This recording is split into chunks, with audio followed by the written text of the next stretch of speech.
안녕하세요. 부키TV 갑티입니다. 오늘은 손자병법 허실에 대해서 얘기를 해보도록 하겠습니다. 싸움은 힘으로 하는 것이 아니라 주도권으로 하는 것이다. 그러니 주도권을 잡아라. 여기에 대한 좋은 일례로 춘추전국시대에 진나라와 조나라에 대한 얘기가 있습니다. 조나라와 진나라의 전투에서 조나라가 진나라를 유인합니다. 진나라는 이기고 있다고 생각을 하고 조나라 적진 깊숙한 곳까지 들어가죠. 결과는 어떻게 됐을까요?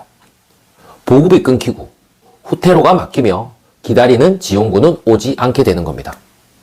결국엔 배고픔이 시작되었고 마지막엔 서로를 공격하는 지경에 이르게 되죠.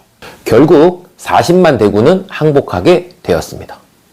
진나라는 싸워보지도 못하고 40만 대군을 잃는 참혹한 패배를 갖게 된 반면 조나라는 싸우지도 않고도 대승을 거두게 됩니다. 여기서 중요한 것은 병력의 숫자도 아니고 용기도 아니고 과연 누가 주도권을 잡았냐, 누가 흐름을 쥐고 있었냐라고 볼 수가 있겠죠. 손자가 말하기를 먼저 가서 기다리는 자는 승리하고 나중에 따라가는 자는 허둥댄다 라고 말을 하고 있습니다. 여기서 허와 실의 개념이 생겨나는 거죠. 허란 비어있는 것처럼 보이는 것이고 실은 실제로 강한 힘을 얘기하는 거죠. 조나라는 이 허의 개념을 제대로 사용했다고 볼 수가 있는 거죠.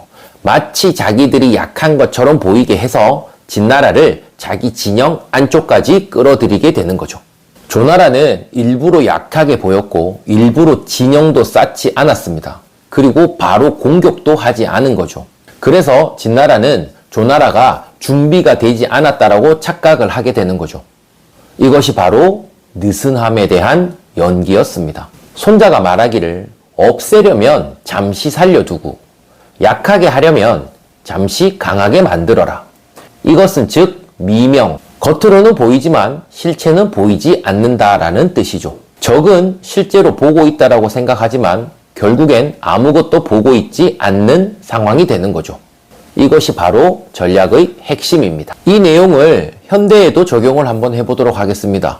사업, 인생, 학업 이런 데 다 적용이 될 수가 있는 거죠. 항상 떠들어대고 마치 있는 것처럼 보이는 사람이 현대식으로 말하자면 사업, 인생, 성공, 공부 이런 것에도 다 적용이 된다고 볼 수가 있겠습니다. 항상 떠들어대는 사람보다 항상 자기의 때를 기다리는 사람이 결국엔 승리하게 되는 거죠. 이 손자가 허실로 인해서 우리에게 던지는 메시지는 다음과 같습니다. 싸움을 피하는 것은 약함이 아니고 도망은 패배가 아니다. 주도권을 잡는 것이 진정한 핵심이다. 여러분, 지금 당장 성과가 없어도 괜찮습니다. 10대로 따지면 지금 당장 성공하지 않아도 지금은 공부를 좀 못해도 크게 문제가 없습니다. 이 손자의 말에 따르면 자기의 어떤 주도권을 잡고 자기의 페이스에 맞춰서 자기의 진영을 만들어 가면 결국엔 주도권을 잡게 되는 것이니 주도권을 잡게 되면 결국엔 싸우지 않고 이기는 쾌거를 이루게 되는 거죠. 결과적으로 여러분이 해야 할 일은 지금 서두르는 것이 아니라 지금 나의 속도에 맞춰서 내 삶의 주도권을 잡고 나의 판을 내가 싸울 수 있는 경기장을 제대로 만들어 놓는다면 나중에 진짜 전쟁의 순간이 왔을 때 정말 중요한 일을 해야 할 순간이 생겼을 때 여러분은 싸우지 않고도 이길 수 있는 쾌거를 만들어 낼 수 있을 겁니다. 오늘은 여기까지 하도록 하겠습니다. 여러분도 손자가 말한 것처럼 싸움에서 이기고 싶다면 직접 나서서 싸우는 것보다 자기의 판을 만들어 놓고 기다리는 현명한 싸움을 하시길 바라겠습니다. 감사합니다.